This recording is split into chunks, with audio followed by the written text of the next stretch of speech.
Buenos días. Quería contarles un poco el desarrollo de esta primera sesión. Hoy vamos a tener dos mesas redondas. La primera, que ya está aquí presente, sobre educación, y la segunda, que será esta tarde a partir de las 4, con el tema El asombro a través de la física cuántica y la ecología. También tendremos antes una sesión de comunicaciones, que será aproximadamente a las 12:30. Esta sesión tendrá lugar en el Learning Space, que está en el módulo 5 del edificio central. Para quienes no conozcan la universidad, es el edificio de enfrente de la salida de este mismo y nuestras azafatas les indicarán sin ningún problema. Es muy sencillo llegar. Aprovecho que hablo de las comunicaciones para agradecer a todas las personas que las han presentado. Han sido realmente excelentes, como ustedes podrán comprobar, y estamos muy contentos y les recomiendo que nos acompañen porque son muy interesantes. Por último, acabaremos el día con una presentación de libros, que es más que una presentación, un diálogo sobre dos libros excelentes que se han publicado por la editorial Francisco de Vitoria y de los que les hablaré más adelante cuando se acerque el momento de esta presentación. Bueno, y tenemos aquí la primera mesa redonda, como María ha anunciado, que versa sobre el tema de la educación, con el título La educación, un camino hacia el sentido. En ella intervendrán algunos miembros del grupo de investigación del programa Dialogue on Science, Ethics and Religion de la Asociación Estadounidense para el Avance de la Ciencia, junto a James Arthur y la profesora de la Universidad Francisco de Vitoria, Verónica Fernández. La mesa se desarrollará en dos idiomas, en español y en inglés, pero contamos con traducción simultánea con estos aparatos que ustedes tienen a su disposición. Si alguno no lo ha recogido, puede recogerlo a la entrada del salón. Modera la mesa el profesor también de la Universidad Francisco de Vitoria, Antonio Sastre.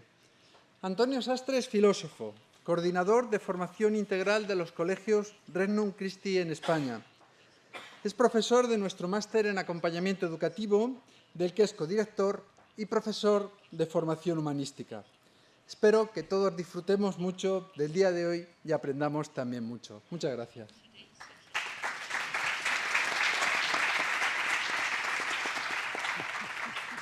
Pues gracias, Marcelo, por tu presentación. Gracias a todos los asistentes. Bienvenidos. Por supuesto, bienvenidos también a John, Curtis y a Verónica, que me acompañan aquí en este momento, en esta mesa. Habrá otros espacios, evidentemente, otras mesas redondas, como se ha dicho, dedicadas a otras disciplinas, pero vamos a empezar precisamente, y no creo que sea casualidad, con esta disciplina, con esta área, que es la educación, precisamente. No sé si habrá quien se pregunte qué relación tiene la educación con la razón abierta. Por supuesto, tiene toda la relación, ¿no?, del mundo, importantísima. Para empezar, yo creo que para entender lo que es la educación hace falta tener una razón abierta. Para ir más allá de una concepción de la educación como mera instrucción, como mera transmisión de conocimientos, hace falta tener una razón expandida y abierta que la comprenda pues como un acompañar a los estudiantes, a los alumnos, en su camino de plenitud personal, que es mucho más que amueblarles la cabeza, aunque lo incluye, es desarrollar todas las dimensiones hacia la plenitud, hacia la felicidad de cada ser humano con el que nos encontramos. Y para eso hace falta, como digo, tener una razón abierta. Ya ahí hay una vinculación importantísima. Pero además educamos a nuestros estudiantes tanto en los niveles básico y medio como en el nivel superior, en la universidad, para tener también una razón abierta, para tener una razón que se pregunta no solo por las cuestiones propias de la disciplina que en cada momento se esté trabajando, sino las preguntas últimas que afectan a lo más medular de mi existencia. Y hace falta ser despertado también a eso, porque muchas veces lo que nos encontramos en las aulas pues es quizás indiferencia frente a todo esto, pero en el fondo del corazón del hombre siempre hay un anhelo de hacerse este tipo de preguntas. Por tanto, como digo, la relación es evidente, es importantísima, y por eso hemos traído aquí pues a dos de los proyectos que han ganado el premio Razón Abierta en su modalidad de docencia, precisamente. Nos acompañará también, no sé si está ya conectado, James Arthur, como ya ha sido presentado, del Jubilee Center para la formación del carácter y la formación en virtudes. Y nos acompañan, ya han sido presentados también, pero yo quiero decir un par de palabras sobre ellos, de la Asociación Americana para el Avance de la Ciencia, como se les ha presentado, son asociados principales. Nos falta Jennifer Weissman, que ha tenido esos problemas con el vuelo. Yo tenía mucha ilusión también por presentarla porque era la primera descubridora de un cometa que yo iba a presentar en algún momento de mi vida. Ella es astrofísica. Lo que les une a los tres, a John y a Curtis y a Jennifer, es que tienen una formación teológica y filosófica importante, pero la compaginan con una formación científica también de nivel. John es licenciado en informática y, como digo, tiene también un máster en estudios religiosos por la Escuela de Teología de San Pablo y un doctorado interdisciplinar en Historia y Filosofía de la Ciencia y Teología Sistemática por la Universidad de Notre Dame. Y Curtis es licenciado en estudios religiosos y tiene estudios también de bioquímica. Por tanto, como digo, y un máster en estudios teológicos en el Seminario Teológico de Wesley. Como digo, pues eso, concilian los dos, en este caso, los que tenemos aquí con nosotros, en su persona, pues las dos vertientes, ¿no? De lo teológico y filosófico y humanístico con lo científico. Y luego tenemos aquí a Verónica Fernández Espinosa, compañera aquí en la Facultad de Educación de esta universidad. Ella es doctora en Educación, licenciada en Ciencias Religiosas por el Ateneo Pontificio Regina Apostolorum en Roma y máster en Ciencias del Matrimonio y la Familia por el Instituto Juan Pablo II. Y también, como ha sido presentada ya, responsable internacional del área de colegios de la red de colegios Regnum Christi. Bueno, pues vamos a plantear esta mesa de la siguiente forma. Creo que se está conectando ya. Aquí tenemos a James. Bienvenido. James, no sé si nos escuchas. Bueno, me escuchará, pero lógicamente... Yes. Genial, estupendo. Bienvenido. Welcome. Bueno, vamos a comenzar. Hemos planteado esta mesa con 3 o 4 rondas de preguntas que iremos contestando todos los participantes y finalmente pues abriremos un espacio para que también los que estáis a ese lado y queráis preguntar alguna cosa, alguna cuestión a nuestros participantes en la mesa, pues podáis hacerlo. Yo lo primero que querría hacer es pues que nos presentaran un poco el proyecto que ellos presentaron al premio Razón Abierta y con él pues ganaron esa edición, creo que fue la 4ª edición en la modalidad docencia. Quisiera pedirles, tanto a John como a Curtis, que nos expliquen pues, un poco en qué consiste la institución que ellos representan, esta Asociación Estadounidense para el Avance de la Ciencia, y que explicaran también brevemente en qué consiste el programa Ciencia para Seminarios, que dentro de todas las actividades que ellos realizan es el proyecto que presentaron y con el que ganaron los premios Razón Abierta. Pues adelante, John o Curtis, el que quiera.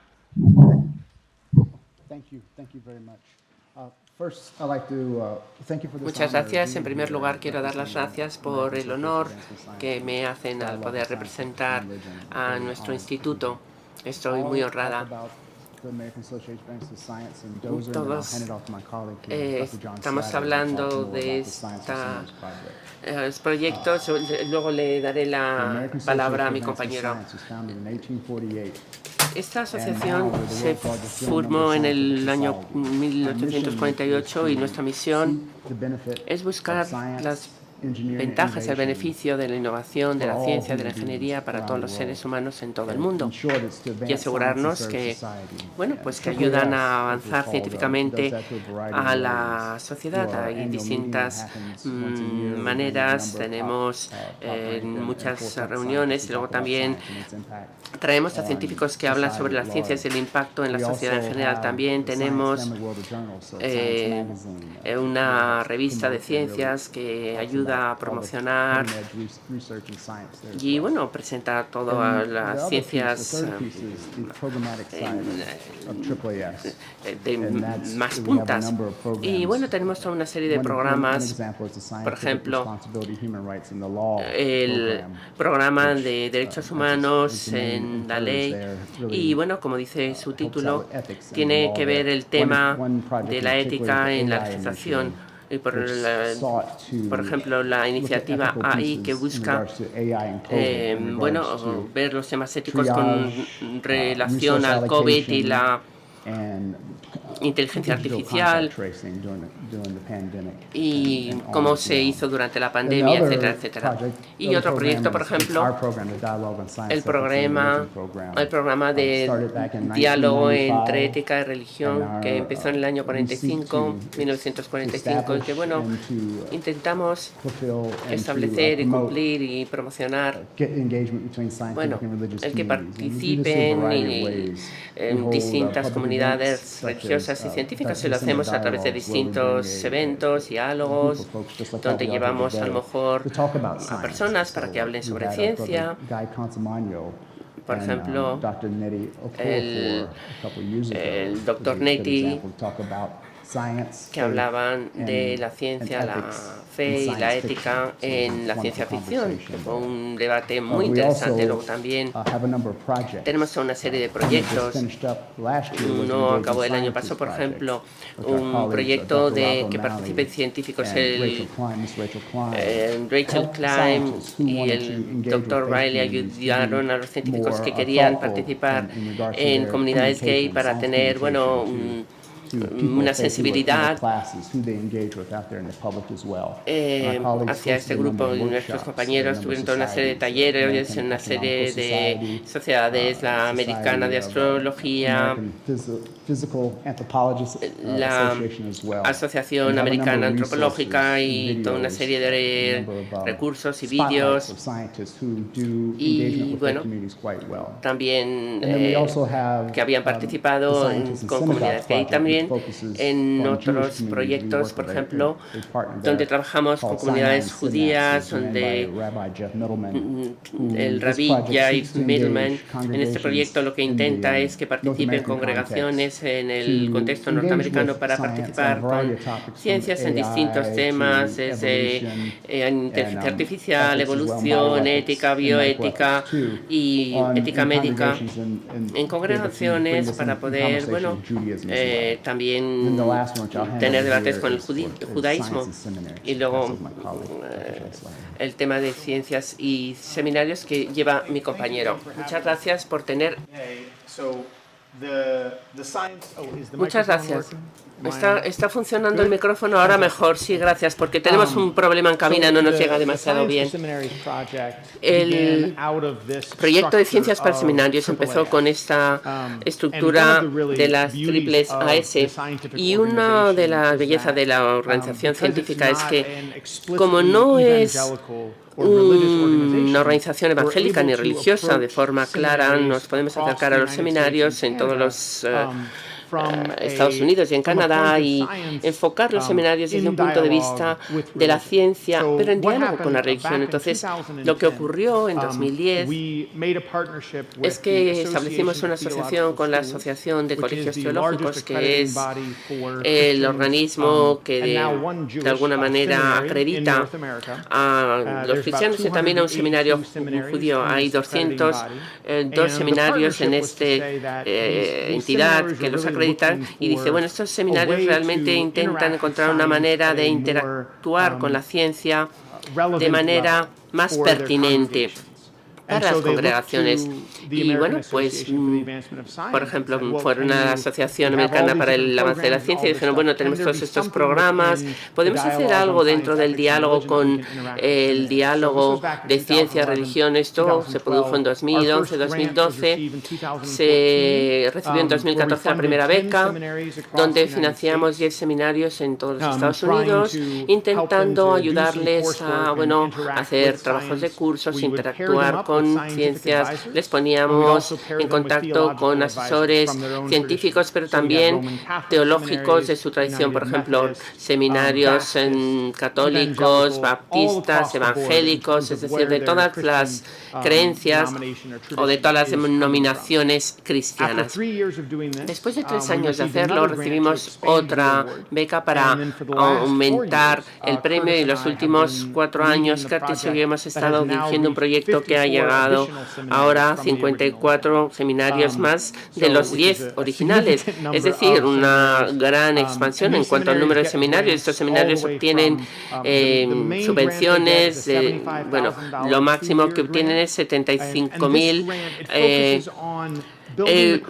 dólares 2 veces al año para, bueno, aumentar un poco el currículum al nivel de los cursos. Lo que les pedimos es que hagan un curso al principio del seminario en estudios bíblicos o en teología sistemática o teología pastoral y que incluyan ciencias relevantes en ese curso. Por ejemplo, en el tema pastoral, pues psicología o neurociencia. En otros temas sistemáticos de teología, pues los emparejamos con físicos, antropólogos o con otras ciencias con las que estamos trabajando. Y bueno, intercambian una serie de piezas en el curso para que sea más pertinente para los estudiantes, pero también poder interactuar con la ciencia o tecnología contemporánea del mundo. En los últimos 5 años hemos estado dirigiendo este tipo de talleres y retiros. Hemos publicado toda una serie de recursos, una serie de vídeos que se pueden encontrar en nuestra página web, ciencia-dialogo.org, y también hay otra serie de financiación que damos ya menores como parte de este proyecto. Pero voy a parar aquí y muchas gracias por habernos invitado. Muchísimas gracias.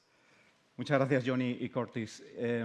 Ahora a James también le paso la palabra para que haga otro tanto. Por tanto, presentar brevemente pues, en qué consiste la formación del carácter que imparten en el Jubilee Center y cuáles han sido los proyectos que habéis puesto en marcha en relación con esto. James.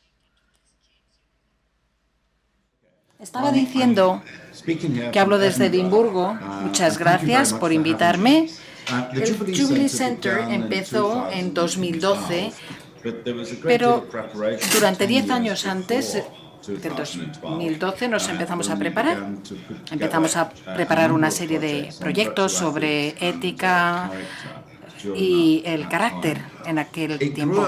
Fue creciendo hasta llegar a un temor general en la educación, el temor como el objetivo de toda la educación. Muchos de nuestros sistemas educativos occidentales se marcan con la idea de que los seres humanos tienen que producir y consumir en el mercado y que la medida de todo el éxito en este mercado es la rentabilidad. O en el caso de la persona, su riqueza, su estatus se consideran el principio maestro. Nosotros rechazamos esto, rechazamos esta vista instrumental, material de la educación. Decidimos, por tanto, desarrollar el carácter como algo opuesto a eso. Y por eso lo fundamos. Lo fundamos inicialmente en Gran Bretaña, en Portugal, en el Reino Unido, etcétera. Pero luego John Templeton, la Fundación John Templeton, hace 10 años entró con una gran financiación, con una gran ayuda económica, más de 30 millones de dólares. Nos ayudaron porque querían hacerlo expandirse. Y eso es lo que hicimos. Lo hicimos en base a ética virtual y seguimos algunas de las enseñanzas de Aristóteles y nos preguntábamos qué tipo de persona quiero convertir, en qué tipo de persona quiero convertirme cuando me enfrento a cosas que requieren una respuesta ética. Somos conscientes de que hay muchos jóvenes que no entienden que hay una situación ética a la que se enfrentan. No se dan cuenta de que son éticos muchos problemas contemporáneos y esto es preocupante. Queríamos saber cómo podíamos equilibrar las demandas de la vida moderna y cómo encontrar el equilibrio de estas exigencias y preguntarnos cómo florecer. Hemos analizado, por supuesto, a Armstrong, MacIntyre, Northland y a distintos filósofos e incluso algunos teólogos también para intentar desvelar, iluminar algunas respuestas que podríamos tener sobre esto. Pero el centro básicamente es un centro neo-aristotélico, el principal mensaje es que un buen carácter es importante para las personas y la sociedad. Las cualidades que constituyen el carácter son importantes, se pueden aprender, se pueden enseñar, y con el nuevo énfasis en la importancia en las escuelas y universidades y en la vida profesional y en la educación profesional. Así que tomamos el punto de partida de que el objetivo de la formación de la educación es la formación de las personas y de las comunidades y de las sociedades en un mundo compartido. Pretendemos formar y desarrollar a individuos que tengan capacidades, caracteres y conocimientos que les permitan llevar una buena vida, es decir, comprometida con el bien de todo el ser humano. En resumen, simplemente, nuestro objetivo era que la educación tiene que intentar formar a la gente para que pueda vivir bien en un mundo en el que merezca la pena vivir. Los objetivos de la vida humana es desarrollar la excelencia, los potenciales que definan y lo constituyan, y por eso adoptamos un abordaje o enfoque de ética virtual aristotélica. Vimos este enfoque y observamos que hay una triple estructura, por así decirlo. ¿Quiénes somos? ¿En qué nos podemos convertir? ¿Y cómo pasamos del punto A al punto B? Pero tenemos que recordar también que como florecer tiene que ser de manera virtuosa, no te puedes divorciar de una comunidad a la que perteneces. No solo somos seres éticos y racionales, sino que también somos sociales y políticos. Solitarios o individualistas, si abordamos de esta manera, la vida se nos escapan muchas cosas. Solo florecemos como individuos cuando estamos en relación con otros y, por tanto, tenemos que incluir la dimensión individual y social. Lo que intentábamos hacer era investigar la educación en las escuelas y universidades, en las profesiones, doctores, enfermeras, profesores, hombres de negocios, soldados, trabajadores sociales, etcétera, etcétera. Queríamos ver cómo se les enseñaba, cómo se les educaba y cómo resolvían su vida ética. Y esta investigación nos llevó a la política y a las prácticas de la influencia. Y a veces la práctica influía en la investigación y la política influía a lo mejor en el resultado. Es algo como una pescadilla que se muerde la cola. Es una investigación circular y esto es lo que queríamos hacer. Queríamos un cambio sustantivo y transformador, pero nunca se nos ha negado de decir el acceso a ningún colegio o universidad o a ninguna profesión. Al revés, nos han dado la bienvenida como un enfoque nuevo en una era en que la gente sigue una serie de reglas, pero que no pueden cubrir todas las dimensiones de la vida ética, así que buscan algo más. Y intentábamos definir nuestros argumentos para ver lo que eran. Creemos que un carácter bueno tiene muchas ventajas para las personas particulares y la sociedad. El carácter se puede enseñar, se puede aprender, se puede reforzar. Debe ser parte de todos los aspectos de la educación. El Jubilee Center, por tanto, es un centro líder en este tema. Las virtudes que constituyen el carácter te hacen tener una vida productiva. Cuantas más personas tengan un buen carácter, más sana será nuestra sociedad. Las personas que viven y aprenden mejor con carácter si tienen buen carácter. La integridad, el conocimiento es importante para llevarlo a las profesiones. Pensábamos también que estas virtudes son en gran medida virtudes universales, porque se encuentran en todas las fes y en todo el progreso humano también. Desarrollamos así una estructura para el carácter que no voy a explicar en detalle, pero se puede buscar en la página web, y abordamos los mitos comunes del carácter.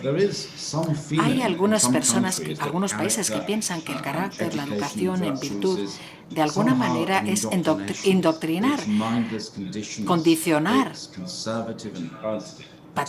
Es paternalista, es religioso, es conservador, y queríamos contrarrestar estos puntos de vista, y hemos investigado mucho. Encontramos una cosa que se llama alfabetización virtual ética. ¿Cómo lo podemos hacer? En tres campos: conocimiento virtual, razonamiento virtual y práctica virtual. ¿Qué es el conocimiento virtual? El conocimiento virtual consiste en adquirir y ser consciente de que a veces hay lenguajes técnicos y conceptos asociados a la virtud. Hay que saber qué es la virtud, pero no basta simplemente con saber. En otras palabras, a lo mejor no va a cambiar nuestra conducta necesariamente para mejorarla.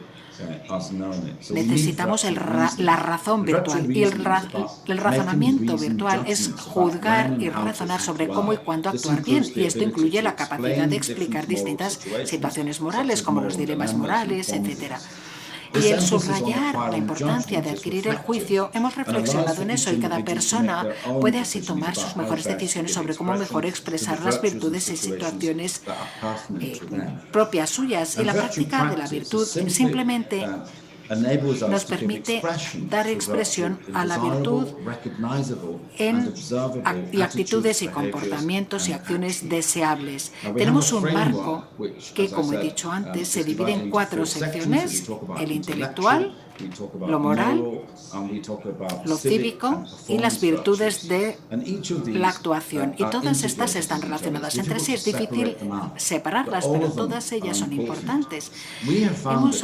Hemos fundado algunas escuelas y las universidades han querido subrayar unas otra y utilizar solo una o dos e ignorar las otras, pero no, hay que empezar por algo, ¿no? Pero sí que tenemos mucho éxito en las escuelas y en las universidades. Hemos tenido mucho éxito también en las profesiones y seguimos trabajando e investigando en estos campos. E intentamos hacerlo para el bien del ser humano también.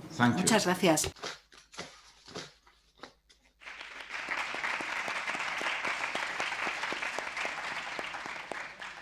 Pues gracias también a James por esta primera intervención. Vamos a concluir esta primera ronda pues preguntando a Verónica. Verónica, es realmente una suerte, ¿verdad?, trabajar en nuestra querida UFV, que es, entre otras cosas, porque es una de las instituciones que organiza estos premios Razón Abierta. Y dentro de tu trabajo en nuestra Facultad de Educación, pues has tenido la oportunidad de profundizar en alguno de los proyectos que se presentaron a los premios. En concreto, el proyecto de Christopher Barlow, de la Universidad Notre Dame, ¿verdad?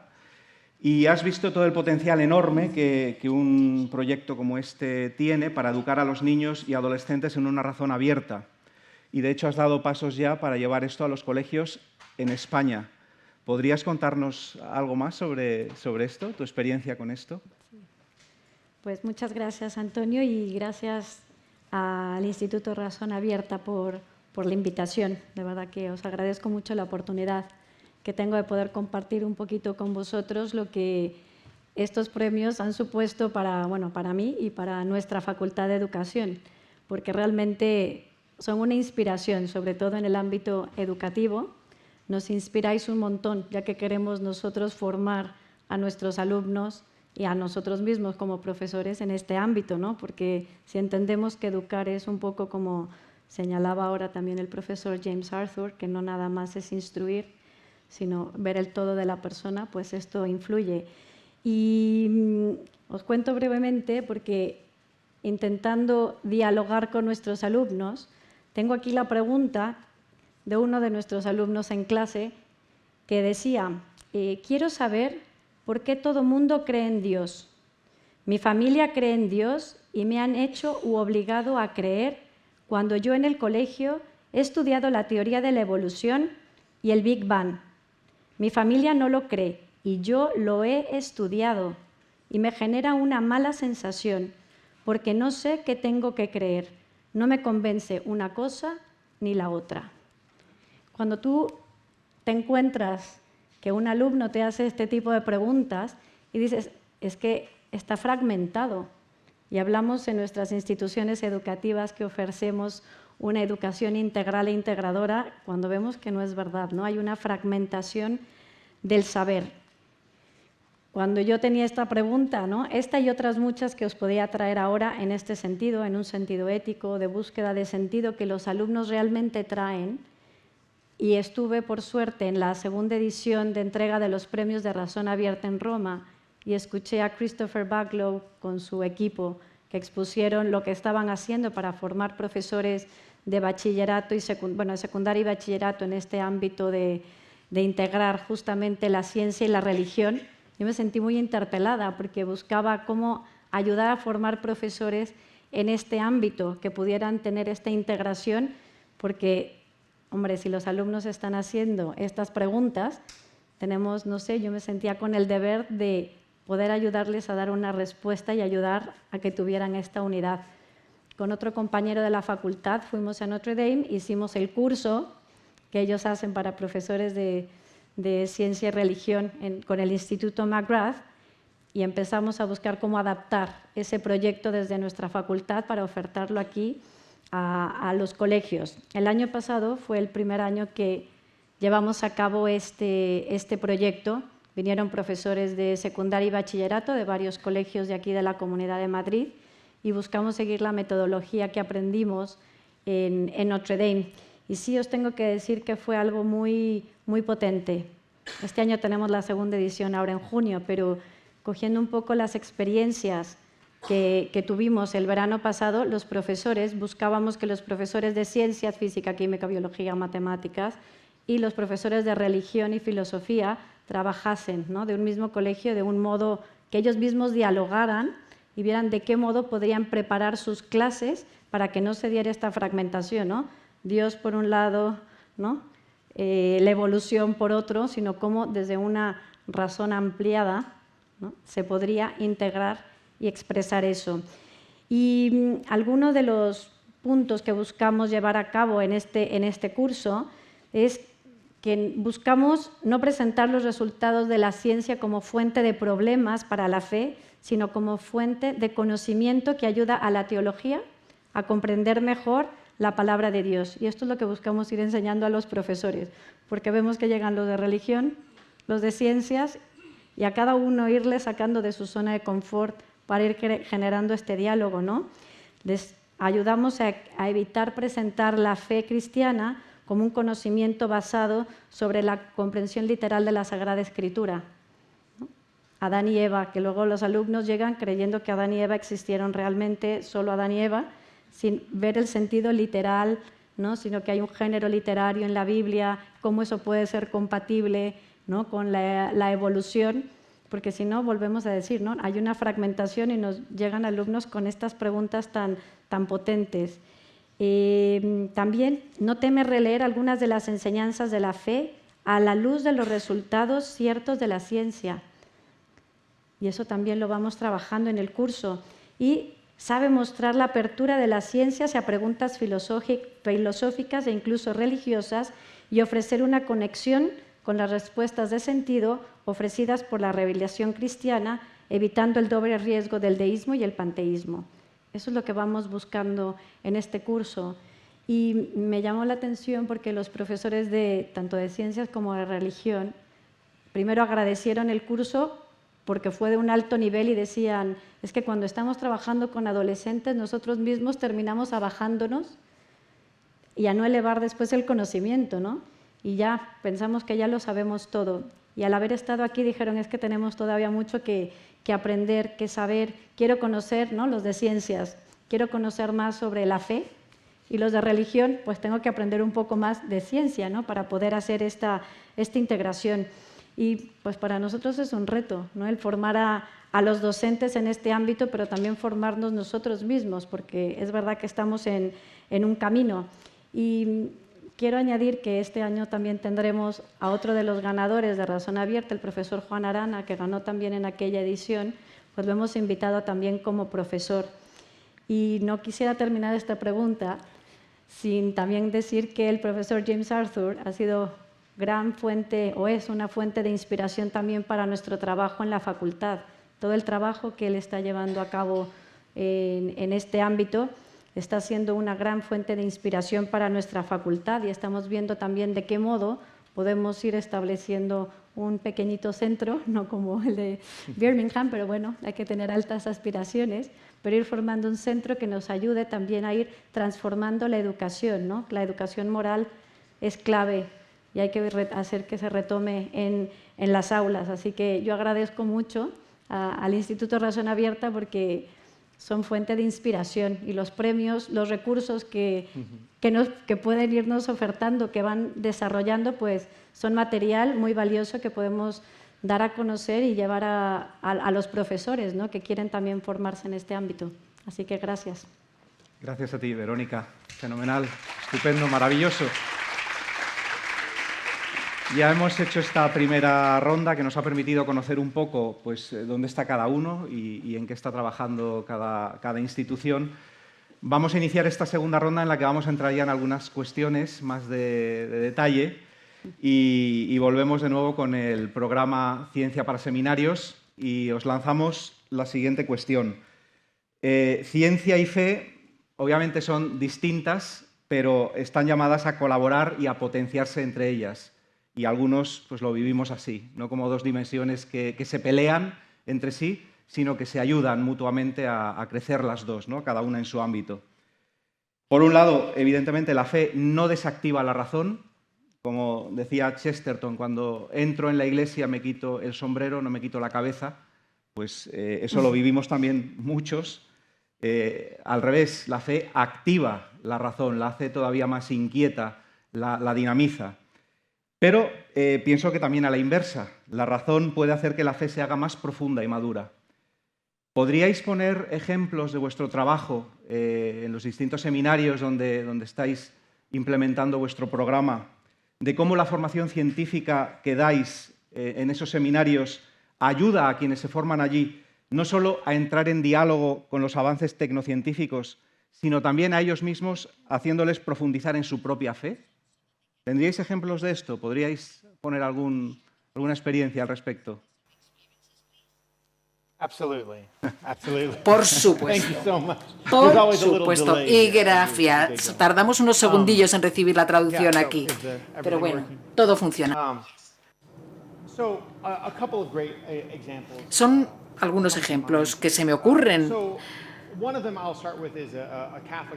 Empezaré con un seminario católico en Chicago, como ejemplo. Trabajaba en cuestiones de evolución. Querían tratarlas y tenían dificultades justamente con esa cuestión que has hecho, que has planteado, de la que hemos hablado varias veces, la noción de la evolución y la cristiandad y cómo unirlas, ¿no? Lo que hicieron fue desarrollaron un programa intentando ver más históricamente esta conversación entre la evolución para poder abordar la cuestión en el presente sin entrar en las tensiones y estreses que suelen entrar en esta conversación. Por ejemplo, uno de los enfoques que intentamos seguir es el siguiente. Viene del tema de la ciencia. Una confrontación directa con una ciencia que no cree resulta normalmente justo en lo contrario de lo que uno busca. Es un formato de debate entre la evolución y la creación por un lado y el ateísmo y la cristiandad por otro. Esto es contraproductivo para las dos partes. Así lo ha sido durante años. En lugar de convertir a alguien o acercar a alguien a un nivel más alto de razón o a una fe más profunda, la gente se atrinchera en sus lados, se atrinchera y redoblan sus esfuerzos de oponerse a la otra parte. En lugar de eso, lo que hacemos es aceptar, abrazar esta noción del diálogo y la participación. Dices, si te encuentras cómodo hablando de la evolución, vamos a abordar el tema de la evolución. En este seminario católico había un bautismo, un seminario muy conservador, con el que hablábamos también de la evolución, pero ellos lo encontraban algo muy controvertido en su proyecto. Lo que hicimos fue dividir el proyecto en tres partes científicas. Una, evolución. Una, ecología y creación, cuidado de la creación, y otra, psicología. El enfoque fue el siguiente. Incluso en ese seminario, algunos profesores estaban en contra de la evolución. Algunos de los profesores incluso encontraban difícil el unir esta laguna entre la ciencia y la fe. Y nosotros lo que hicimos como enfoque fue, no queremos que os atrincheréis ni que redobléis vuestros esfuerzos contra la ciencia, porque no os lo planteáis de otra manera. Vais a ver la ecología, el cuidado de la creación, hablaréis con ecologistas, con gente que defiende el medio ambiente, Y luego el aspecto de la psicología también, ¿no? Es decir, en gran medida nuestro enfoque para profundizar el tema de cómo la fe profundiza la razón y viceversa es permitiendo a la gente que participe desde su punto de vista. Es decir, esta es mi fe, así es como yo veo la ciencia. Y en lugar de decir, tienes que entender que X, Y y Z, en lugar de eso decimos, de acuerdo, tomemos lo que entiendes y profundicémoslo, expandámoslo, abrámoslo para ver si podemos llegar a un nivel más profundo de ciencia, si puedes llegar a un nivel más profundo de tu propia fe. Y el resto ya encaja por sí solo. Cuando ya empiezas esa apertura ya progresa a medida que pasa el tiempo. ¿Quieres añadir algo, James? No, que va, has hablado súper bien. Estupendo, muchísimas gracias, John. Le preguntaría también ahora a continuación a James, como nos has explicado en la primera intervención, trabajáis sobre 4 pilares. Vuestro trabajo sobre las virtudes del carácter se desarrolla en 4 áreas o 4 pilares, siguiendo en esto la estela del pensamiento aristotélico. Las virtudes morales, las virtudes intelectuales, luego las cívicas. Como nos explicabas, el hombre es un ser evidentemente social y esa parte no se puede dejar de lado. Y por último, las virtudes del performance o del desempeño, ¿no? Entonces, centrándonos en el segundo de estos pilares, las virtudes intelectuales, ¿cómo contribuyen estas al desarrollo de lo que nosotros llamamos, siguiendo a Benedicto XVI, una razón abierta? ¿Qué relación hay entre las virtudes intelectuales que vosotros trabajáis y la razón abierta? O dicho de otra manera, ¿cómo el trabajo, el desarrollo de esas virtudes pues, contribuye a desarrollar una razón también abierta?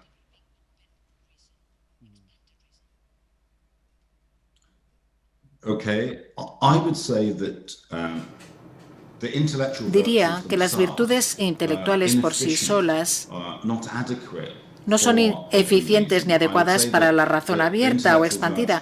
Creo que las virtudes intelectuales son como unas herramientas que nos ayudan a razonar, pero necesitamos integrar esas virtudes intelectuales junto con las morales y cívicas, e incluso las del performance o del rendimiento, en cierto modo, para razonar mejor, para pensar de manera más profunda, para ampliar nuestra razón.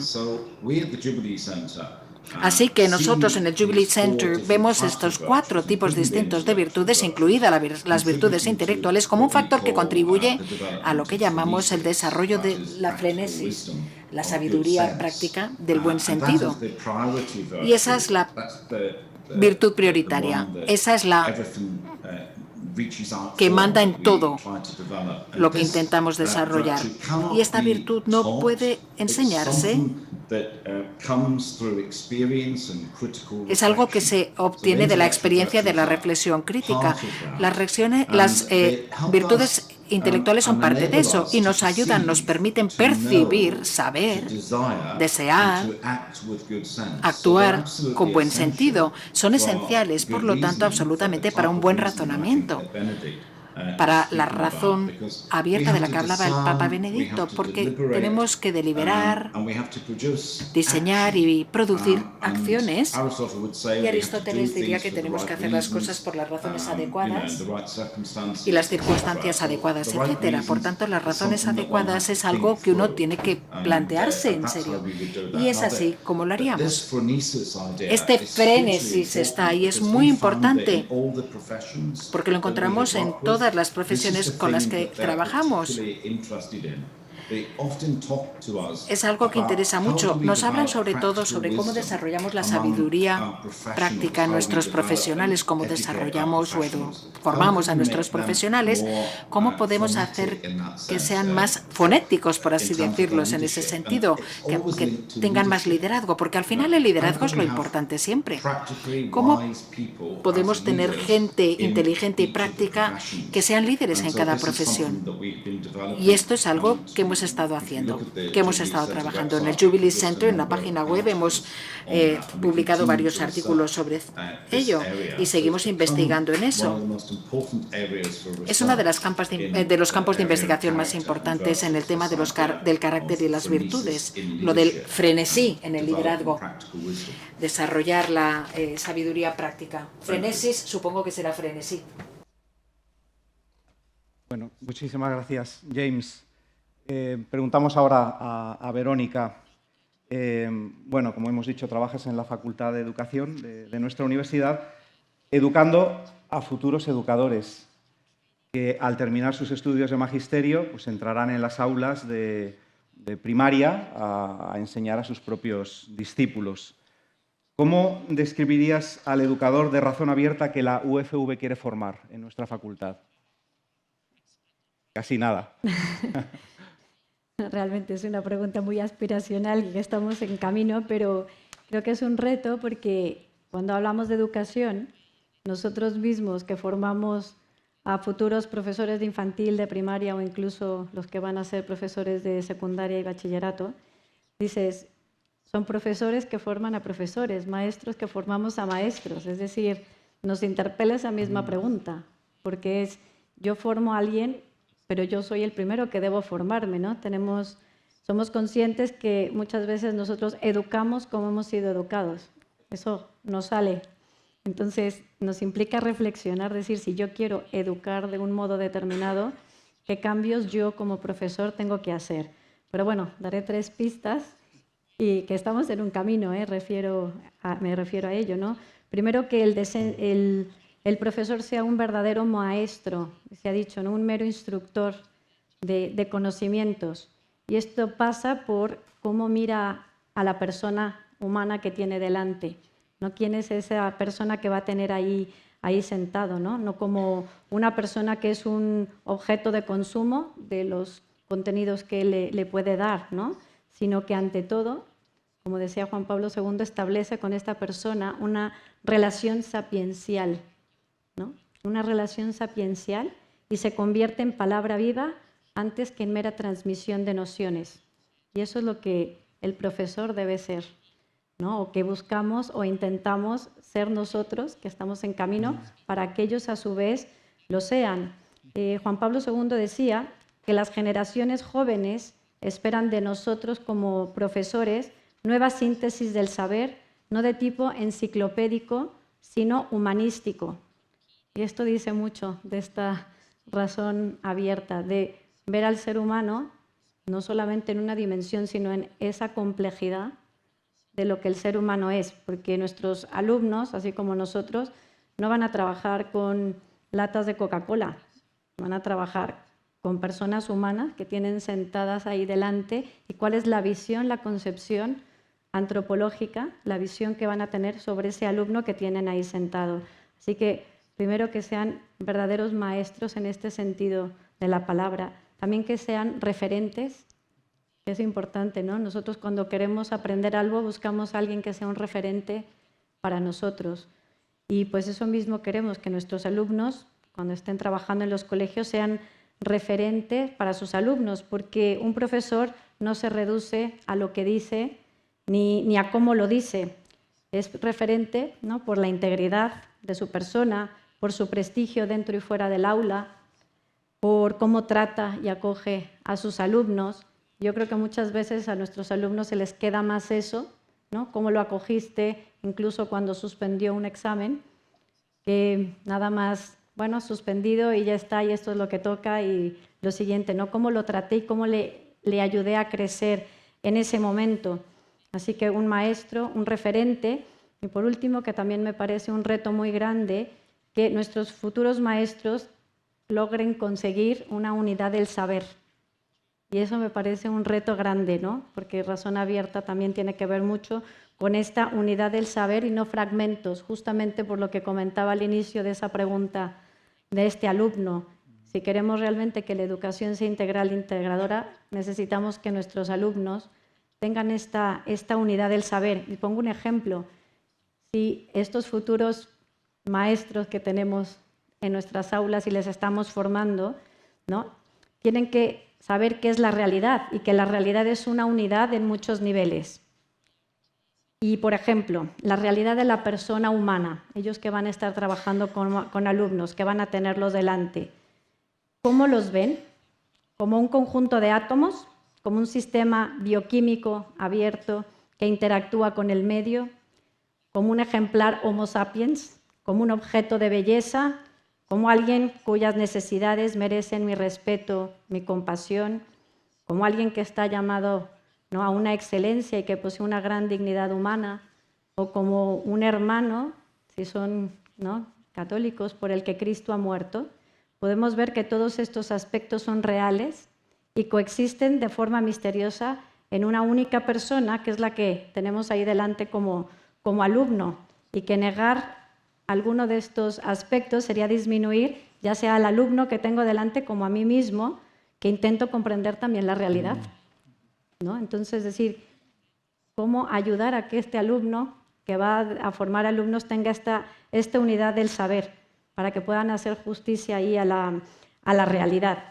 Y dentro de esta unidad del saber, también queremos que nuestros alumnos, cuando enseñen matemáticas, por ejemplo, no sean meros didactas de las matemáticas, sino que enseñan, ¿no?, a sumar, a restar, multiplicar, el triángulo con sus vértices y bases, ¿no?, sino que enseñen también a través de las matemáticas el origen del pensamiento griego y su conexión con lo divino, o lo que es el infinito, ¿no?, una noción matemática, ¿no?, que también se trata en el ámbito filosófico, o cuando están hablando en el ámbito de la biología, que sepan relacionar, como decíamos, ¿no?, el origen de la vida y su relación con un Dios creador, ¿no? O sea, que pueda haber esa síntesis de saber. Es todo un reto, y un reto para nosotros, que tenemos que enseñar didáctica de las matemáticas, didácticas de las ciencias, que además se ha reducido a eso, ¿no?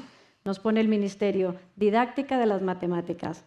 Y decir cómo nosotros, como profesores, tenemos que repensar la asignatura para que no sean nuestros alumnos el día de mañana meros didactas, sino educadores en todo este sentido. Pues un breve deseo. Un grandísimo reto. pero de una belleza impresionante, la verdad, Verónica.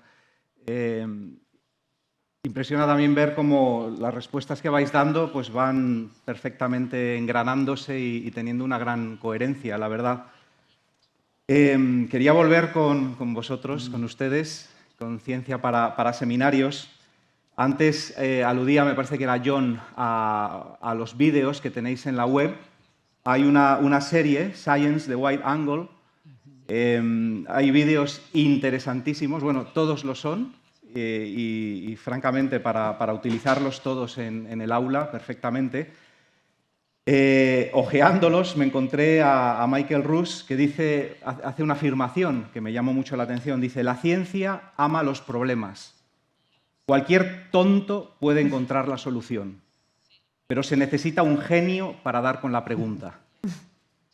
Me ha recordado mucho algo que dice Etsuro Soto, que es un artista, es un escultor japonés que está trabajando en Barcelona en la conclusión de las esculturas de la Sagrada Familia de Antonio Gaudí. Y este escultor, que es un artista, dice: lo que más desea la gente es tener una respuesta.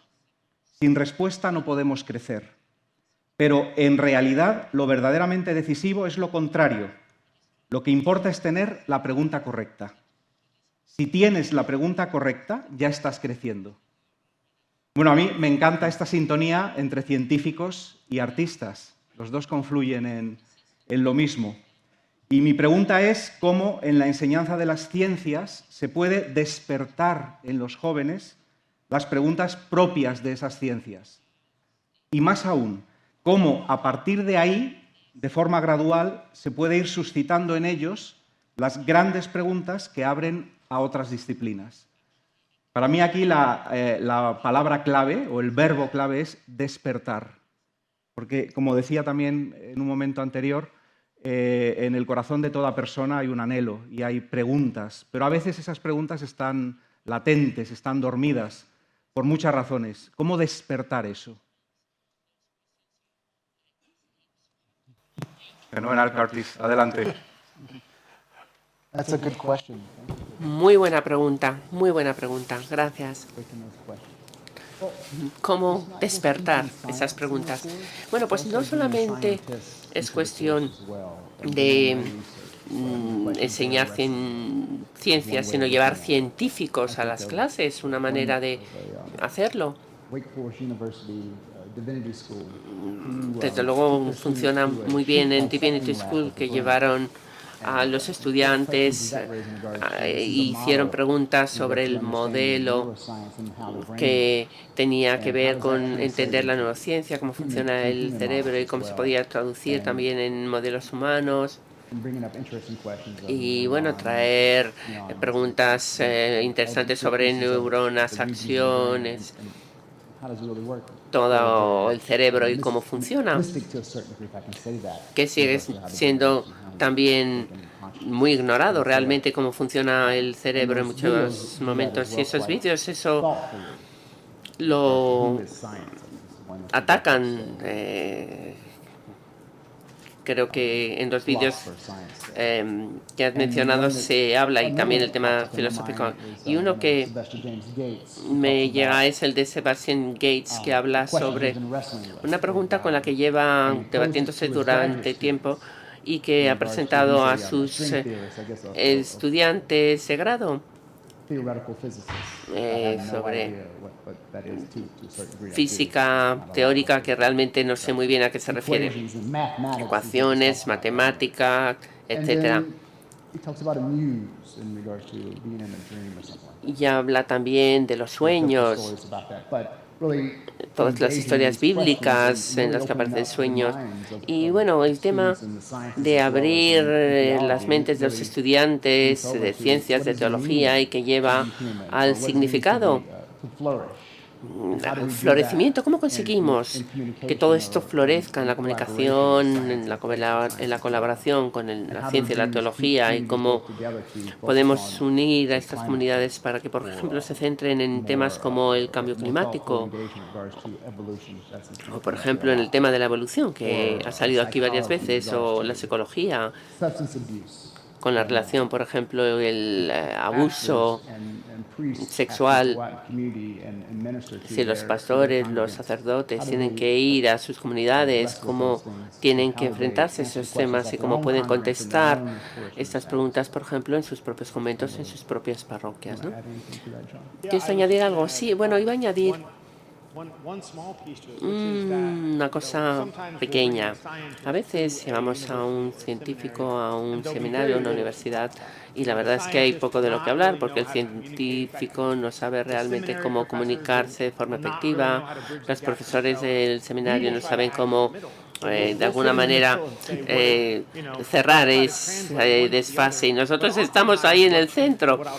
Y a veces lo que intento que haga la gente es decir, bueno, vamos a hablar de la pedagogía, vamos a hablar de la clase, porque bien sea ciencia o bien sea una clase de teología, esas preguntas básicas son tan similares. A fin de cuentas, se quiere saber, se quiere hacer la pregunta correcta. Entonces, cuando empiezas a entrar en esa conversación, empiezas a abrir nuevas avenidas de comunicación entre la ciencia y la teología, porque estás preguntando, bueno, ¿qué quieren saber aquí los estudiantes? Aparte de lo que crees tú que necesitan saber, ¿qué tienen que aprender? Y luego, de repente, nos damos cuenta que todo el mundo está en el mismo barco en cuanto a intentar conseguir una buena pedagogía. Esa es una de las ventajas del programa, que al final hace que todos acaben en el mismo barco, acaban mejor, siendo mejor estudiantes, mejores teólogos y mejores clases, porque al final las conferencias son más pertinentes, porque de alguna manera están vinculándose con todas esas ideas pedagógicas y científicas y religiosas. Bueno, James, ¿cómo se puede ayudar a los estudiantes a hacerse las preguntas fundamentales? Eso estamos hablando ahora, de las preguntas. Las preguntas fundamentales acerca de sí mismos, quiénes son, qué significa ser humanos y de qué forma pues, es conveniente vivir. Todo eso en un clima de relativismo donde no se piensa que haya una verdad acerca de lo humano. O, en otros términos, cómo recuperar el concepto de naturaleza humana. cómo hacer que los estudiantes se planteen que hay algo así como una naturaleza humana.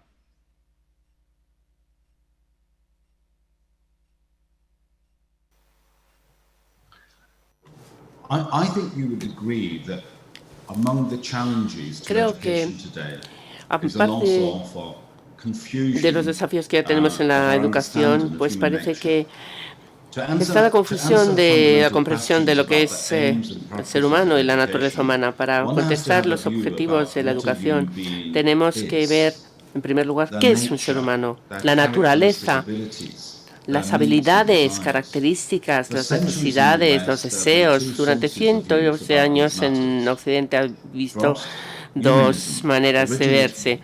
El humanismo, que se desarrolló en Europa, en el Renacimiento y en la Ilustración, y luego, en segundo lugar, el judeocristianismo, que decía que todos los seres humanos están hechos a imagen y semejanza de Dios, pero solamente esta imagen está ensombrecida por una serie de fallos. Un pensamiento más filosófico, el otro más religioso, a veces se pueden unir y luego se desunen en temas antropológicos. Y creo que hay que subrayar aquí dos puntos. El primero, que esta comprensión del ser humano reconoce tanto la capacidad de la grandeza y también el hecho de que es un ser básico, y también una serie de prácticas que avanzan en el humanismo y no en la religión. La integración y desintegración se desarrolló en parte para tratar estas características de la condición humana con prácticas correspondientes para mejorar el florecimiento humano, con lo que dijo Abraham Lincoln en una frase presidencial: los ángeles mejores de nuestra naturaleza. Y luego reconocer estas ideas. Ha habido varias razones para ello. El declive de la religión en Occidente, el desplazamiento de la filosofía por la psicología, la sociología y por todas las perspectivas científicas, incluido la teoría de la evolución y la neurociencia, y también la aparición del humanismo, del constructivismo sobre la naturaleza humana. Bien, yo quiero decir que estos factores constituyen desafíos diferentes y acumulados de lo que estamos acostumbrados a pensar en la educación, y a la vista de esto tenemos que hacer dos cosas, y creo que el Jubilee Center está participando en ambos. En primer lugar, tenemos que recuperar la idea de que hay una naturaleza humana que no es una invención o una construcción social, y que se puede estudiar y se puede entender a través de los métodos familiares de la filosofía, pero también de la psicología y de las artes. En segundo lugar, que volvamos a poner de moda modos de educación centrados en el ser humano, la razón, el deseo, y cultivar todo ello a la luz de la comprensión del florecimiento humano. Gracias. Gracias, James. Gracias a ti. Continuando con esta cuestión de las cuestiones, de las preguntas, yo quisiera preguntar ahora a Verónica por el corazón de la propuesta formativa de la UFV. Nosotros hablamos de un modelo pedagógico basado en 3 Ds: despertar, descubrir y decidir. ¿Podrías explicar un poco? Por supuesto, haría falta mucho tiempo y poder hacerlo largo y tendido, pero dar una probadita ahora de lo que es esta pedagogía y cómo la intentamos aplicar en nuestras aulas en la universidad. Sí, pues muchas gracias. Creo que tiene que ver con lo que hemos estado hablando, justamente de despertar esas preguntas, que a veces como profesores podemos dar respuestas a preguntas no hechas. No sé si hay profesores aquí que estás en el aula y empiezas a explicar y el alumno levanta la mano y te dice: ¿y eso entra en el examen? Y tú ya te moriste porque dijiste, lo único que quiere es saber para pasar un examen, no saber como fuente de sabiduría porque me quiero enriquecer. Entonces ahí empieza la frustración, ¿no? Decir, ¿cómo en ese instante yo tengo que despertar la pregunta? ¿Qué es lo que los alumnos, verdad? ¿Cuáles son sus preguntas que tienen para desde ese ámbito yo poder enfocar y conectar con ellos para un ámbito de saber, ¿no?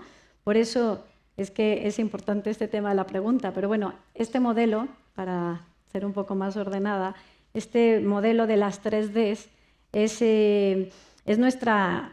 responde a nuestra identidad y a nuestra misión como universidad, que se basa en un modelo educativo que tiene ante todo como base la relación entre el profesor con otros profesores, la relación del profesor con los alumnos entre ellos mismos, y en esto se genera, ¿verdad?, una interacción que da lugar a este movimiento dinámico de estas 3 dimensiones que podemos llamarlas despertar, descubrir y decidir. Y este despertar tiene que ver con esto que estamos hablando, ¿no?, de despertar en el alumno estas preguntas, pero pasa porque también el profesor se haga esas mismas preguntas. No es soy un mero didacta que llego a mi clase y empiezo a escribir y de repente sí, pasa, esto entra en el examen y dices, pues, ¿cuáles son las preguntas que yo misma tengo sobre mi asignatura? Que son las preguntas que se pueden hacer mis alumnos para poder, de algún modo, conectar con su realidad y despertar con ellos el deseo. Creo que es importantísimo, ¿no? Despertar el deseo de aprender, y este deseo se concreta en algunas preguntas, porque quien no tiene nada que preguntarse, quien no busca los porqués, los paraqués, no encuentra razones para ponerse en marcha y aprender. Y esto yo creo que lo constatamos en el aula, ¿no? Así que esa sería como una primera fase, porque vemos que quien descubre que no entiende algo, despierta en él el deseo de comprender.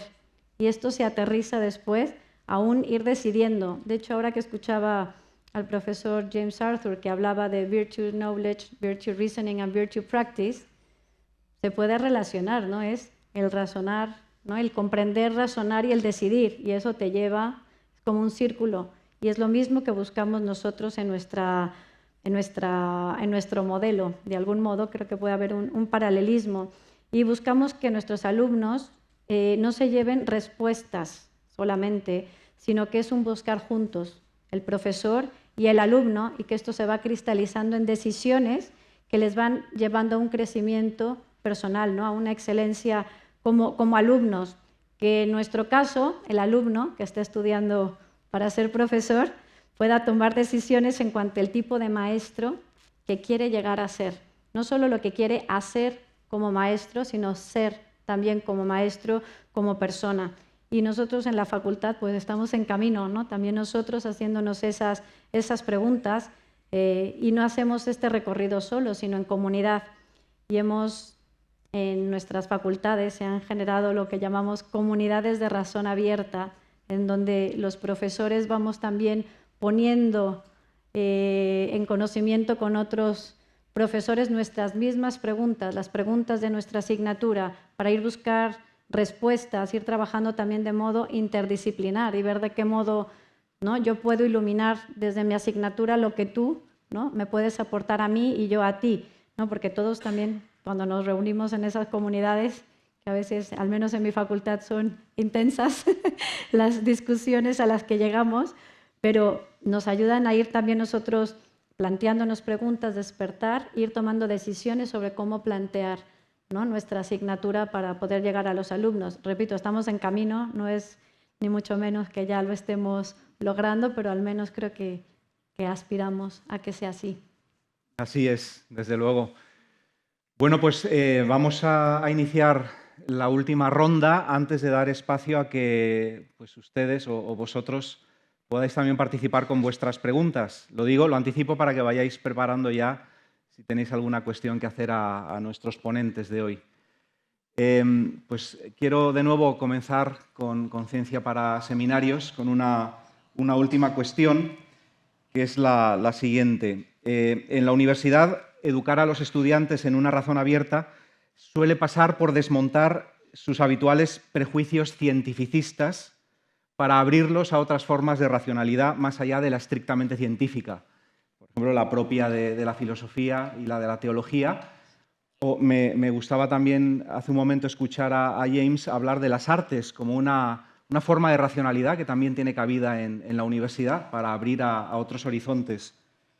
Bueno, pues cuando se forma a futuros clérigos y a personas religiosas en los avances de la ciencia, tal como hace vuestro programa, sucede lo contrario.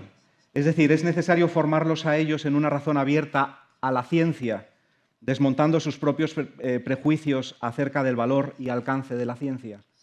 ¿Qué dificultades soléis encontrar a la hora de formarlos científicamente?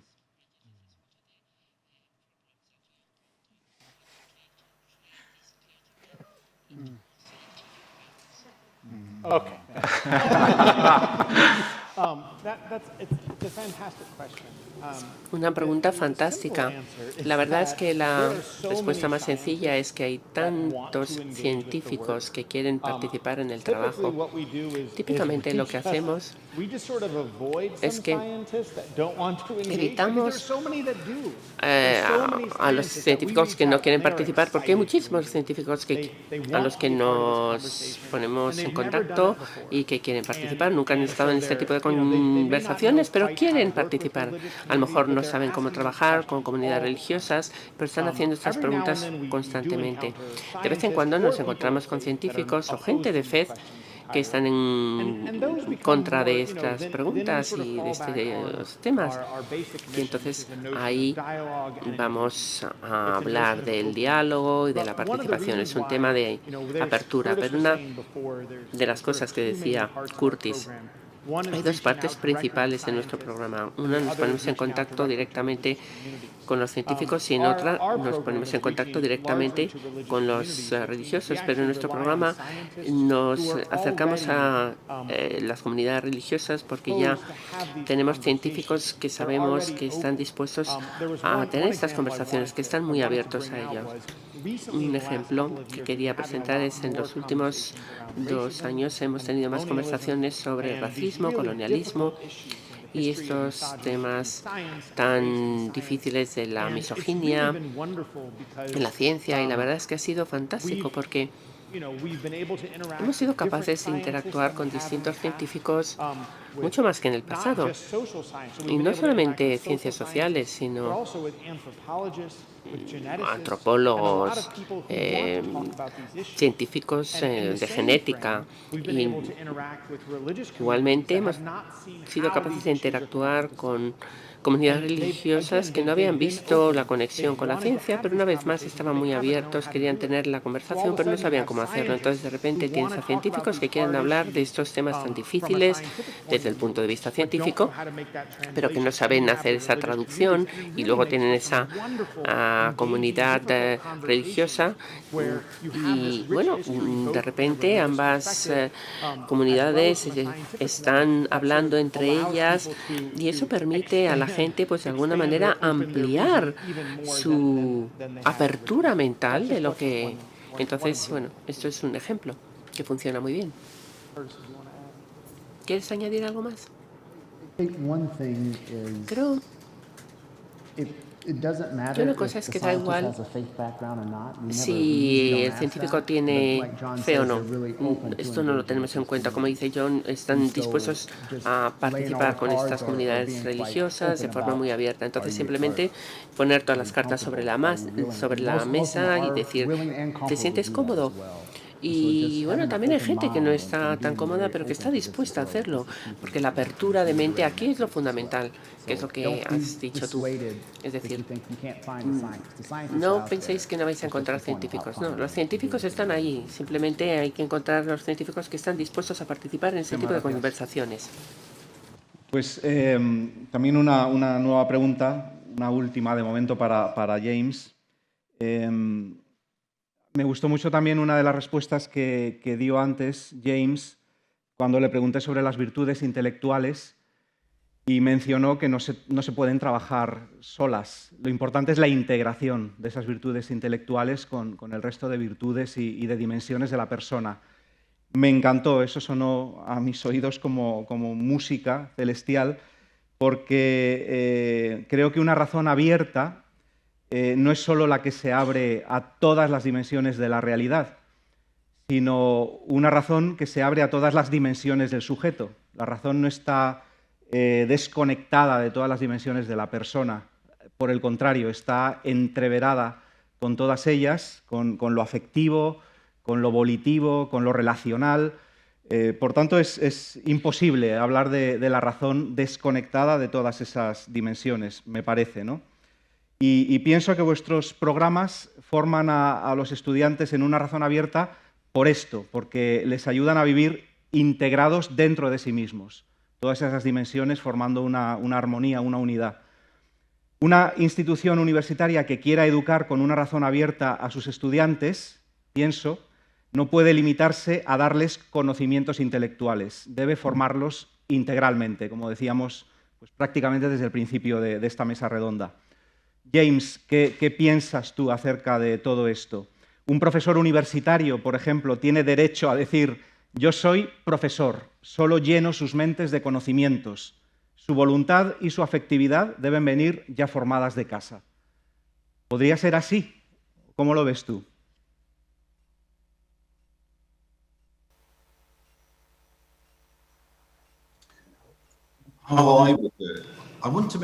Bueno,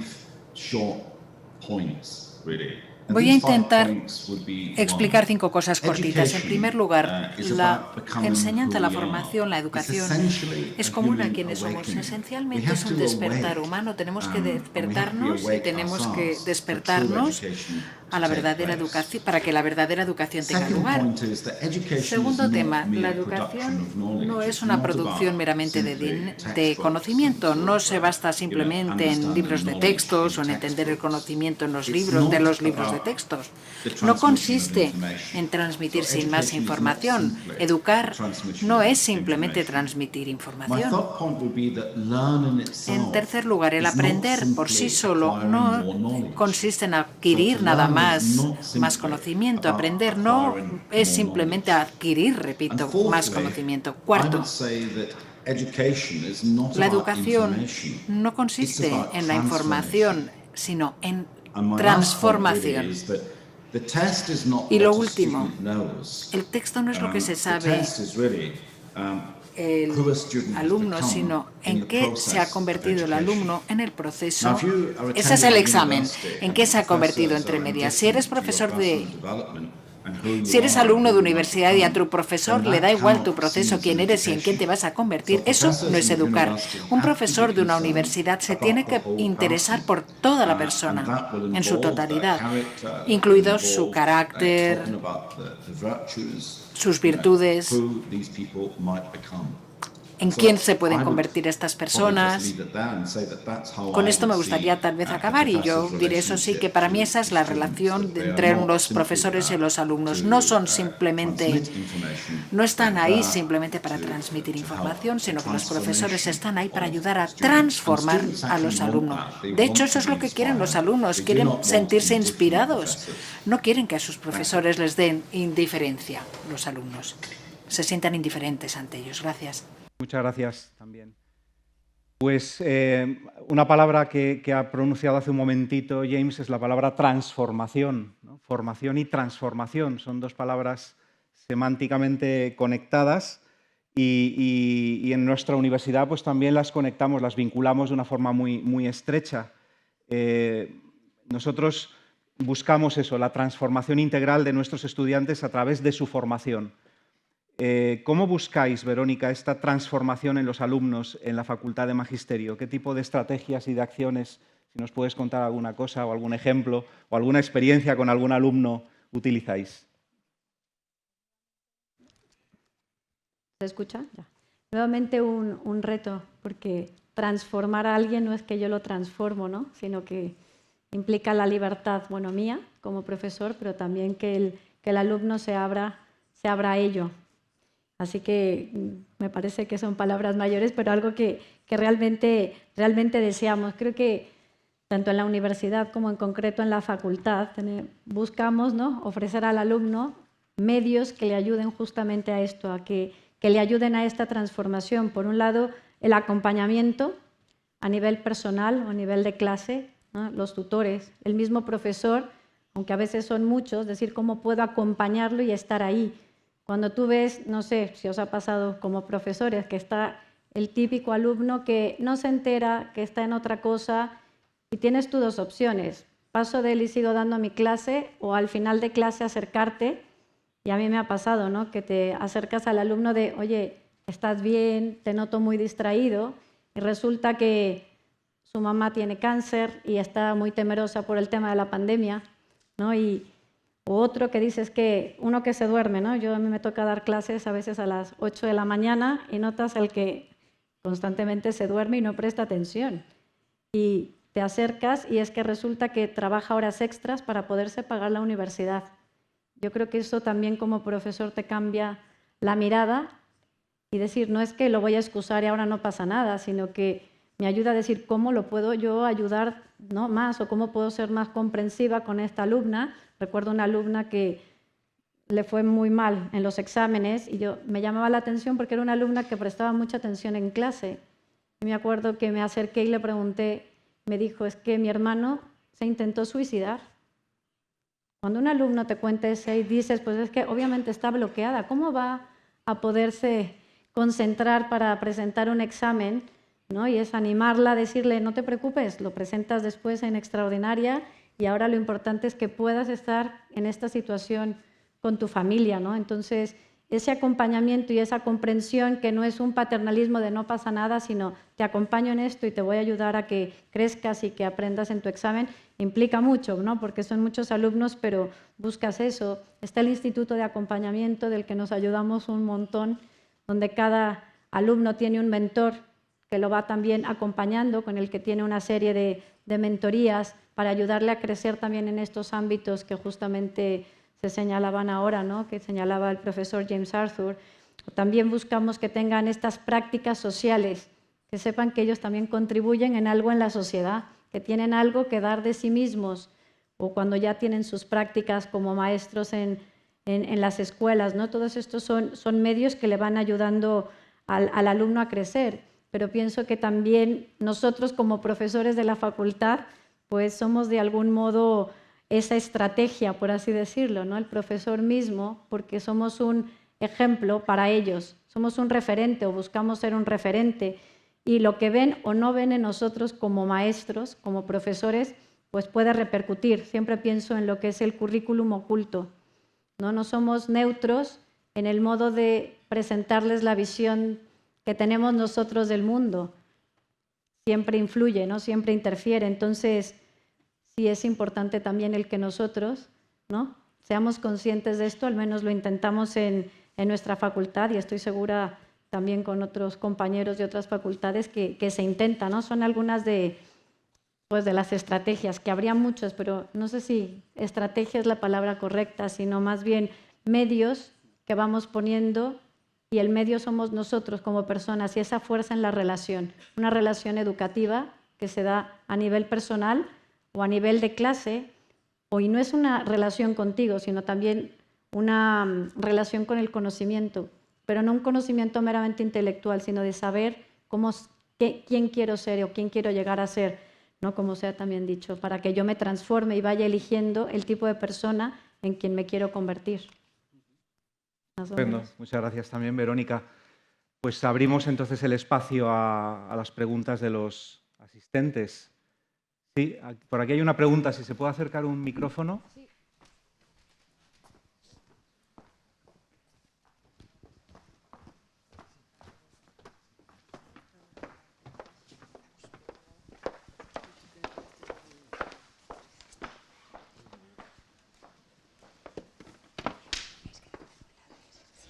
Muchas gracias. Desde Mérida, Yucatán, de México. Quizá ya doña Verónica Fernández ha contestado algo y entonces podría dirigirme a los ponentes de habla inglesa. How important is free will, freedom in students about our subjects? ¿Hasta qué punto es importante la libertad de alumnos que no quieren hacer asignaturas como antropología, ética, etcétera? ¿Cómo podemos resolver ese dilema entre obligar y respetar? No sé si lo he dejado claro, la pregunta. Yeah, Sorry. Are you talking about the dilemma? Sí, la pregunta la puedo between repetir. forcing Hablo and sobre respecting, el dilema entre obligar y our students respetar a nuestros who alumnos need to take que necesitan ethics, anthropology, dar clases de ética y de religion, antropología y de and they do well. religión, pero no quieren. and we are convinced that they are Estamos good convencidos de que es bueno. I think I understand Ahora creo que he entendido la pregunta. what you're asking there. I mean, so, let me see. I mean, when we work with seminarians, Cuando trabajamos en los we're seminarios, working with seminarios all trabajamos across the board that have a lot con of seminarios de todo tipo, con muchas required courses. asignaturas obligatorias, por así decirlo, ¿no? Quite address your question No sé si te or not, but, respondo I a tu mean, pregunta o no.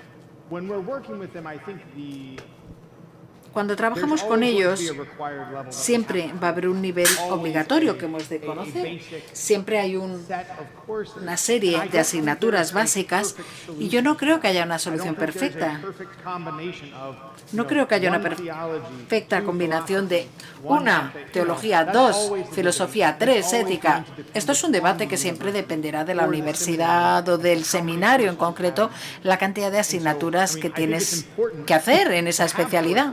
Es importante tener asignaturas de todo, pero todo en el mundo es cada vez más interdisciplinario y la división histórica entre las disciplinas están cambiando. Esos límites se están derrumbando y eso es bueno.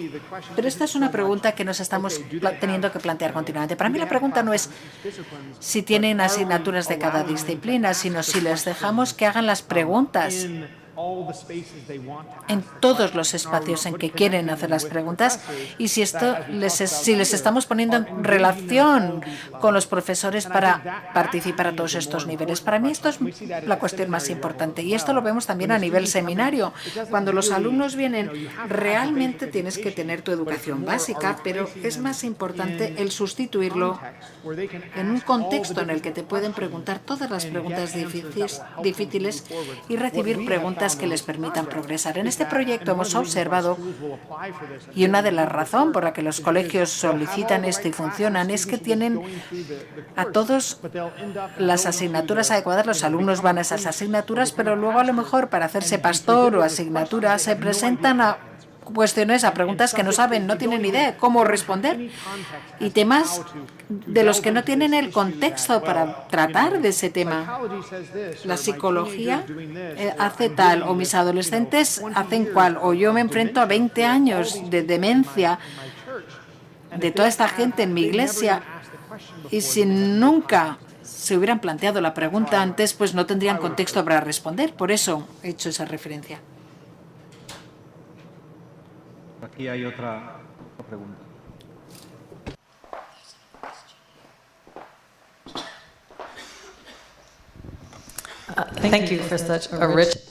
Gracias por este debate tan interesante. Yo como educadora, el escuchar a todo lo que habéis dicho me parece interesantísimo. Hay una cosa, no obstante, que me ha sorprendido.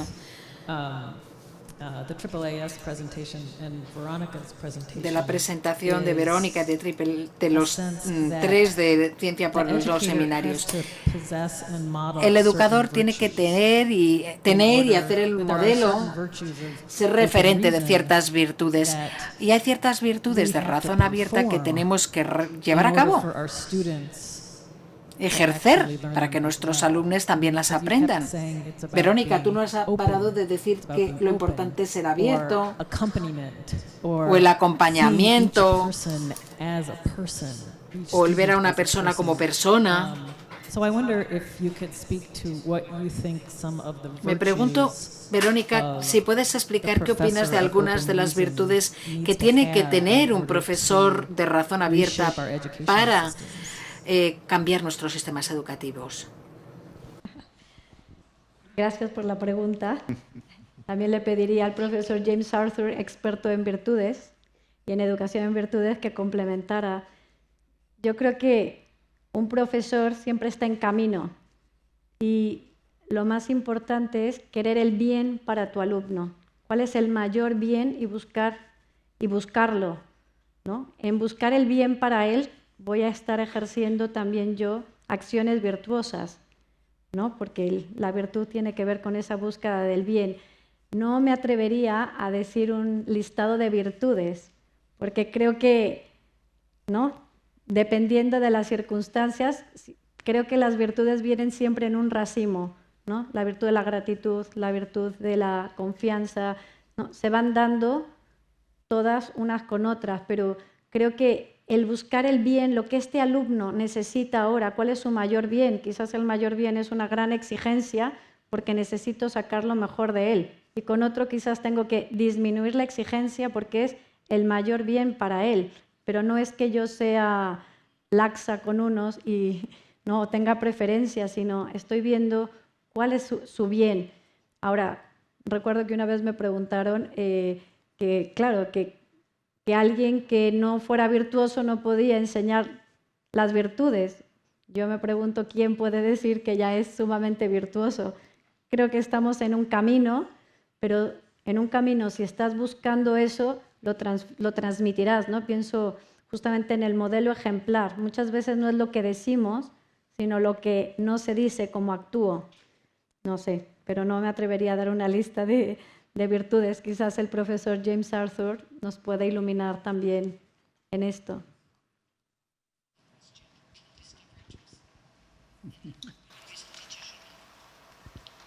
I think do expect the professors to be truthful. Yo sí que espero que los profesores sean honestos y sinceros. Los alumnos esperan que sus profesores tengan también compasión y que demuestren interés y respeto por ellos. Yo creo que sí, que se puede sacar una lista de profesores, de virtudes que deberían tener los profesores y que los alumnos esperan de sus profesores. Lo importante es que la educación no es mutua, no trabaja en el vacío, no funciona en el vacío. Si entras en una universidad, en un campus, inmediatamente, en cuanto entras, te ves influido por la arquitectura de ese campus. Realmente no hay nada neutro, todo lo que te rodea te va a influir y de hecho te puede transformar. El espacio es un lugar muy importante en las universidades, por eso dedicamos mucho tiempo a que los arquitectos construyan bien los campus. Los profesores son importantes. El medio ambiente, el entorno, el ambiente. Sí, yo creo que sí se puede sacar una lista de virtudes que deben presentar los profesores. De hecho, en los códigos de conducta de los profesores se habla de estas virtudes y de cómo va a responsabilizarse de sus acciones en la relación con sus alumnos. Sí que existen esa lista de virtudes, pero tienes razón. Hay muchas virtudes y como los seres humanos son muy distintos, hay distintas virtudes en cada profesor. Pero hay algunas virtudes fundamentales como la compasión, honestidad, sinceridad, humildad, que los alumnos, creo, esperan encontrarse en la mayoría de sus profesores. Muchas gracias. Sí.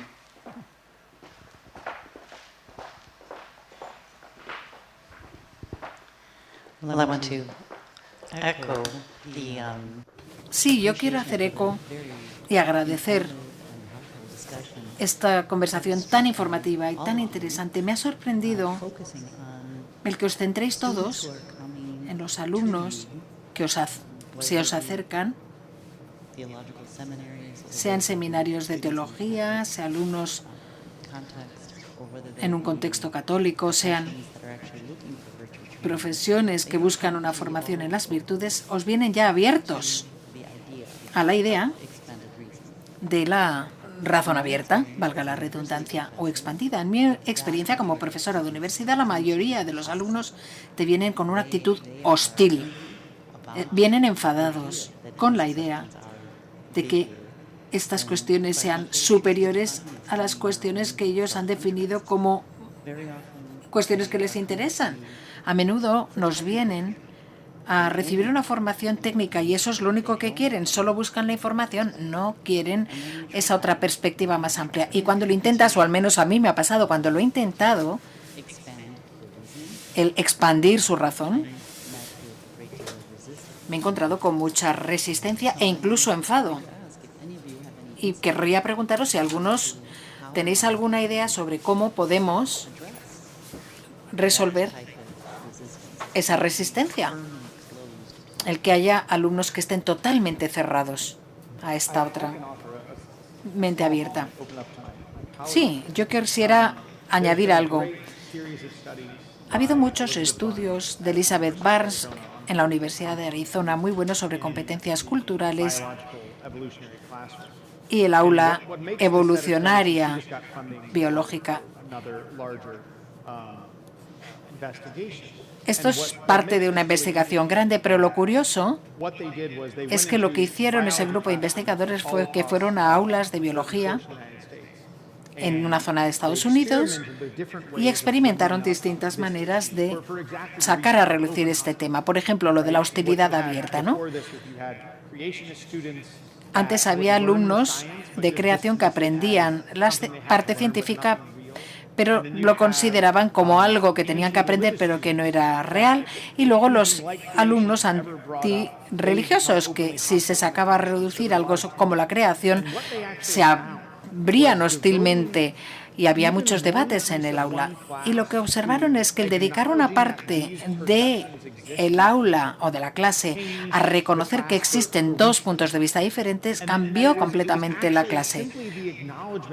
El mero hecho de reconocer algo como, por ejemplo, decir, ya sé que algunos que estáis en esta clase creéis tal cosa, creéis que la evolución es falsa completamente, o creéis que la religión es absurda. Y puedes hacer una lista de 5 cosas y el dedicarle 10 minutos a ponerlo y dejarlo sobre la mesa y luego seguir con el resto de la clase influye muchísimo a los alumnos porque se saca a relucir. Y eso lo hemos observado nosotros en nuestro trabajo también. Cuando tienes a gente que es abiertamente hostil, que no quiere hablar de eso, el mero hecho de reconocerlos, el no debatir, pelear con ellos, el decirlos, te veo, entiendo tu punto de vista. Vamos a enseñar esto, pero reconozco que estás ahí. Si alguna vez quieres tener esa conversación, tienes la puerta abierta para hacerlo. Es interesante hacer esto en competencias culturales y se hace mucho, ¿eh? Adelante, James. James.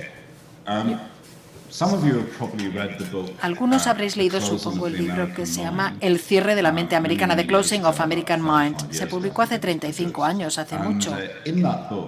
Ese libro habla de los alumnos americanos y dice que los alumnos americanos son muy abiertos, están muy abiertos, tan abiertos están a todo que no pueden establecer ningún juicio sobre nada. Esa era, de hecho, una crítica que hacía el autor de ese libro sobre el sistema educativo americano. Y es posible que en la actualidad pase lo mismo. Los alumnos estén muy abiertos y son sensibles, de hecho, a muchos temas, al cambio climático, a los transexuales, a todo. Derechos humanos, planeta. Son sensibles los alumnos. Pero yo creo que los alumnos buscan verdaderamente algo más que el estar sensibilizados en la superficie a algunos temas. No. Buscan una participación más profunda. Si un alumno está claramente cerrado, si un alumno está muy cerrado, no se le puede formar porque ya se les habrá endoctrinado y por eso están cerrados. Si están así de cerrados, probablemente no se les va a poder formar o educar.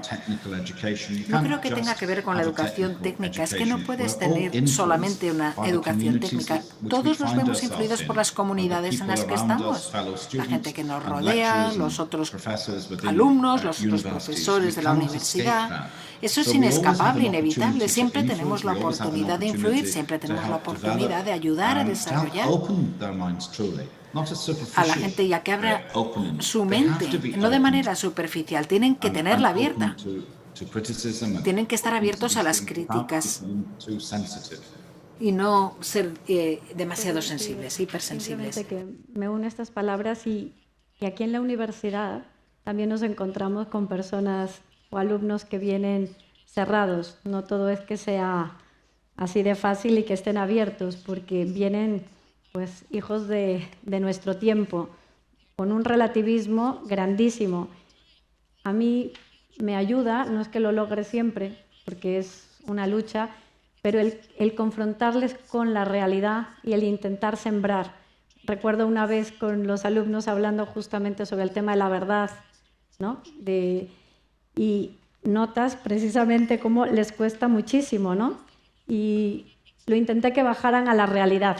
Dije, estamos hablando del realismo y del idealismo, y les dije, bueno, tú eres un profesor que vas a tener una reunión con padres de familia, que estos padres de familia no creen o sea, no hay una verdad real, ¿no? Viven en un relativismo total, y tú eres un profesor que tienes que encontrarte con ellos porque su hijo te ha mordido, es algo objetivo, te mordió, ha mordido a los alumnos y tienes que hablar con el padre de familia. Entonces vamos a escenificarlo, vamos a ver qué pasaría. Claro, era el profesor intentando mostrar una realidad y el padre de familia, bueno, es tu verdad, es la tuya.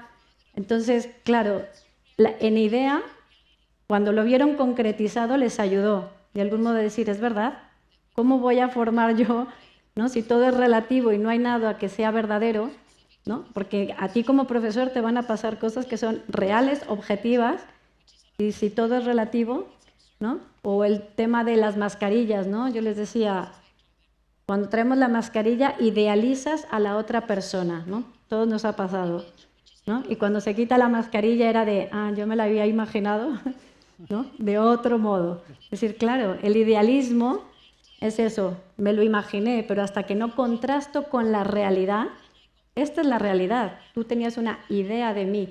Entonces, no es fácil, es un sembrar, creo que el trabajo del profesor es un sembrar, y en algún momento, porque la verdad atrae, no tener temor a esa verdad, porque es atractiva por sí misma, y llegar a un momento en que se abrirán a ella.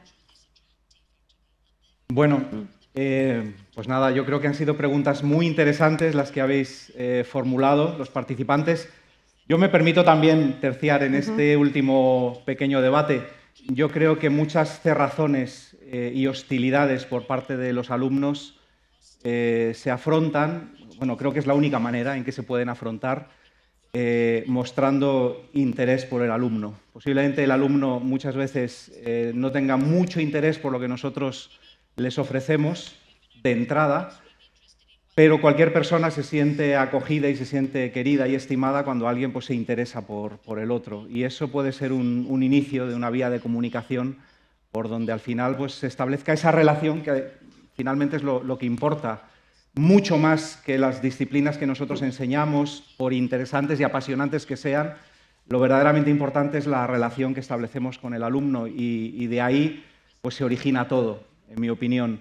Si yo tuviera que poner una virtud del docente en primer lugar, yo no voy a hacer un elenco, pero si tuviera que poner una en primer lugar sería la pasión. Pasión por la realidad, una pasión que se comunica, que se contagia, que se transmite, y pasión sobre todo por el destino de la persona que tengo enfrente, que es mi alumno o que es mi compañero en el claustro o lo que sea, o un familiar de mis estudiantes. Pasión por el destino que a esa persona le espera. Si sé transmitir esa pasión sincera, porque no es impostada, pues creo que eso derrite muchos hielos y genera esa relación que es tan importante, ¿no? en el acto educativo.